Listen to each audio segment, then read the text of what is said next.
Dapat para sa lahat ang full transparency sa pondo, hindi lang sa tanggapan ng pangalawang pangulo. Ayon sa grupo ng mga manggagawa, kailangan busisiin din sa budget hearing ang pondo ng lahat ng sangay ng gobyerno, kabilang na ang Malacanang at mismong dalawang kapulungan ng Kongreso. Ang hiling natin sa mga budget hearings ay full transparency sa pondo. Hindi lang mula kay VP Sara na nakikipagmatigasan sa mga mambabatas, kundi maging sa Malacanang at mga aliado nito sa Senado at Kongreso na may sobra-sobrang unprogrammed funds. Ani Calio de Guzman, Pangulo ng Partido Lakas ng Masa. Isinisiri nito sa labis na unprogrammed funds ang dahilan kaya kinukulang sa pondo ang pamahalaan.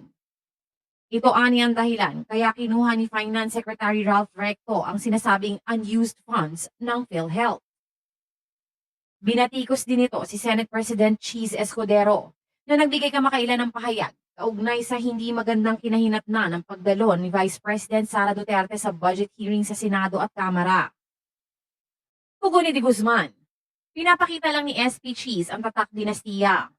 Para kay SP Cheese, personal ang ugat ng mga naging debate sa Senate budget hearing, hindi ang katigasan ni VP Sara. Hindi ang pagkawasak ng alyansang Uniteam. Hindi ang sigalot ng mga Marcos at Duterte na iigting pa sa halalang 2025 hanggang eleksyong 2028. Hindi ang pag-uudyok sa alitang ito mula sa Estados Unidos at sa China. Palibasa ay nagmula sa dinastiya. Nasanay si SP Cheese sa mga transaksyong batay sa personal na relasyon. Tapikan ng mga balikat, tapikan ng mga butas, alang-alang sa political na interes ng angkan. Aniya, ganyan ang ugnayan ng mga trapong balimbing mula sa mga dinastiya. Ang interes ng mga political dynasties, Marcos man o Duterte, ay hindi ang pagsiserbisyo sa mamamayan. Bahagi pa ng pahayag ni Calyodi.